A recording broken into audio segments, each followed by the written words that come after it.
رسول اللہ صلی اللہ علیہ وسلم نے فرمایا، اسلام کی بنیاد 5 چیزوں پر قائم کی گئی ہے۔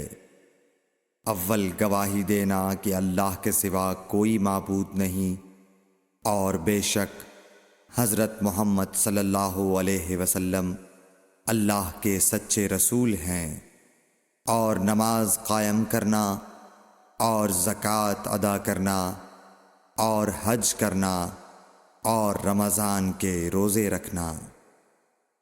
صحیح بخاری حدیث نمبر 8۔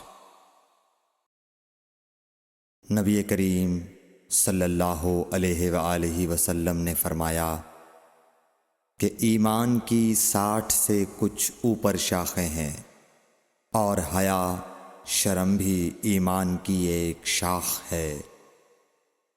صحیح بخاری حدیث نمبر 9۔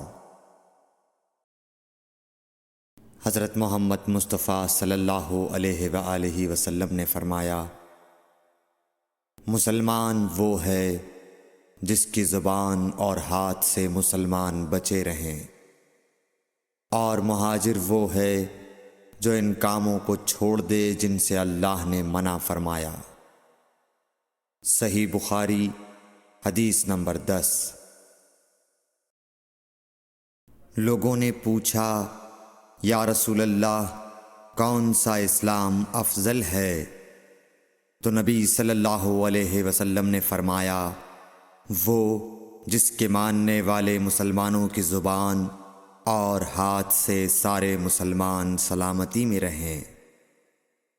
صحیح بخاری حدیث نمبر 11۔ ایک دن ایک آدمی نے حضرت صلی اللہ علیہ وسلم سے پوچھا کہ کون سا اسلام بہتر ہے؟ فرمایا، یہ کہ تم کھانا کھلاؤ اور جس کو پہچانو اس کو بھی اور جس کو نہ پہچانو اس کو بھی، الغرض سب کو سلام کرو۔ صحیح بخاری حدیث نمبر 12۔ حضور اکرم صلی اللہ علیہ وآلہ وسلم نے فرمایا، تم میں سے کوئی شخص ایماندار نہ ہوگا جب تک اپنے بھائی کے لیے وہ نہ چاہے جو اپنے نفس کے لیے چاہتا ہے۔ صحیح بخاری حدیث نمبر 13۔ رسول کریم صلی اللہ علیہ وسلم نے فرمایا، قسم ہے اس ذات کی جس کے ہاتھ میں میری جان ہے، تم میں سے کوئی بھی ایماندار نہ ہوگا جب تک میں اس کے والد اور اولاد سے بھی زیادہ اس کا محبوب نہ بن جاؤں۔ صحیح بخاری حدیث نمبر 14۔ حضرت صلی اللہ علیہ وسلم نے فرمایا، تم میں سے کوئی شخص ایماندار نہ ہوگا جب تک اس کے والد اور اس کی اولاد اور تمام لوگوں سے زیادہ اس کے دل میں میری محبت نہ ہو جائے۔ صحیح بخاری حدیث نمبر 15۔ نبی کریم صلی اللہ علیہ وآلہ وسلم نے فرمایا، 3 خصلتیں ایسی ہیں کہ جس میں یہ پیدا ہو جائیں اس نے ایمان کی مٹھاس کو پا لیا۔ اول یہ کہ اللہ اور اس کا رسول اس کے نزدیک سب سے زیادہ محبوب بن جائیں۔ دوسرے یہ کہ وہ کسی انسان سے محض اللہ کی رضا کے لیے محبت رکھے۔ تیسرے یہ کہ وہ کفر میں واپس لوٹنے کو ایسا برا جانے جیسا کہ آگ میں ڈالے جانے کو برا جانتا ہے۔ صحیح بخاری حدیث نمبر 16۔ حضور اکرم صلی اللہ علیہ وآلہ وسلم نے فرمایا، انصار سے محبت رکھنا ایمان کی نشانی ہے، اور انصار سے کینہ رکھنا نفاق کی نشانی ہے۔ صحیح بخاری حدیث نمبر 17۔ رسول اللہ صلی اللہ علیہ وسلم نے اس وقت جب آپ کے گرد صحابہ کی ایک جماعت بیٹھی ہوئی تھی فرمایا کہ مجھ سے بیعت کرو اس بات پر کہ اللہ کے ساتھ کسی کو شریک نہ کرو گے، چوری نہ کرو گے، زنا نہ کرو گے، اپنی اولاد کو قتل نہ کرو گے اور نہ آمدن کسی پر کوئی ناحق بہتان باندھو گے اور کسی بھی اچھی بات میں اللہ کی نافرمانی نہ کرو گے۔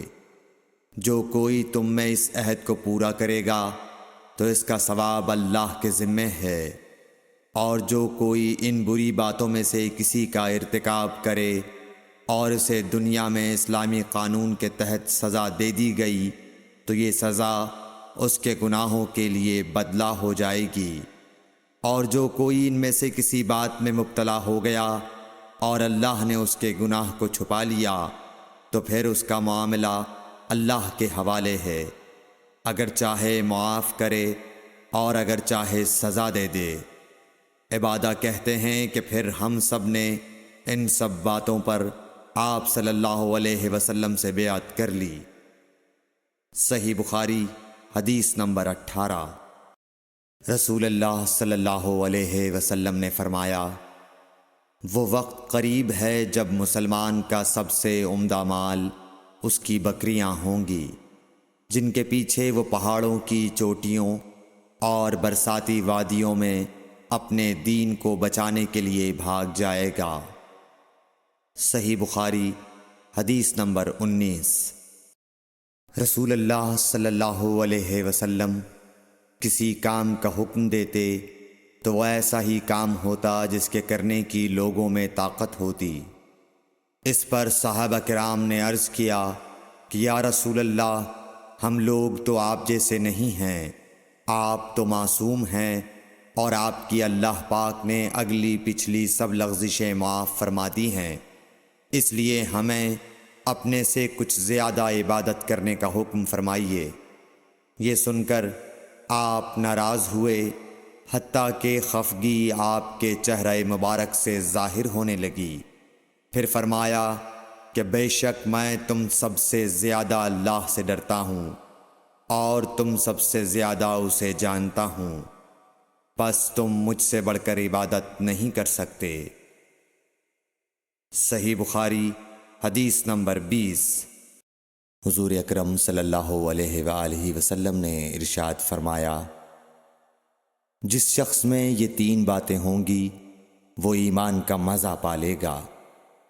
ایک یہ کہ وہ شخص جسے اللہ اور اس کا رسول ان کے ماں سوا سے زیادہ عزیز ہوں، اور دوسرے یہ کہ جو کسی بندے سے محض اللہ ہی کے لیے محبت کرے، اور تیسری بات یہ کہ جسے اللہ نے کفر سے نجات دی ہو پھر دوبارہ کفر اختیار کرنے کو وہ ایسا برا سمجھے جیسا آگ میں گر جانے کو برا جانتا ہے۔ صحیح بخاری حدیث نمبر 21۔ حضرت محمد مصطفیٰ صلی اللہ علیہ وآلہ وسلم نے فرمایا، جب جنتی جنت میں اور دوزخی دوزخ میں داخل ہو جائیں گے، اللہ پاک فرمائے گا جس کے دل میں رائی کے دانے کے برابر بھی ایمان ہو اس کو بھی دوزخ سے نکال لو۔ تب ایسے لوگ دوزخ سے نکال لیے جائیں گے اور وہ جل کر کوئلے کی طرح سیاہ ہو چکے ہوں گے، پھر زندگی کی نہر میں یا بارش کے پانی میں ڈالے جائیں گے۔ اس وقت وہ دانے کی طرح اگائیں گے جس طرح ندی کے کنارے دانے اگاتے ہیں۔ کیا تم نے نہیں دیکھا کہ دانہ زردی مائل پیچ در پیچ نکلتا ہے؟ صحیح بخاری حدیث نمبر 22۔ حضور اکرم صلی اللہ علیہ وآلہ وسلم نے فرمایا، میں ایک وقت سو رہا تھا، میں نے خواب میں دیکھا کہ لوگ میرے سامنے پیش کیے جا رہے ہیں اور وہ کرتے پہنے ہوئے ہیں، کسی کا کرتا سینے تک ہے اور کسی کا اس سے نیچا ہے۔ پھر میرے سامنے عمر بن خطاب لائے گئے، ان کے بدن پر جو کرتا تھا اسے وہ گھسیٹ رہے تھے، یعنی ان کا کرتا زمین تک نیچا تھا۔ صحابہ رضی اللہ تعالی عنہ نے پوچھا کہ یا رسول اللہ اس کی کیا تعبیر ہے؟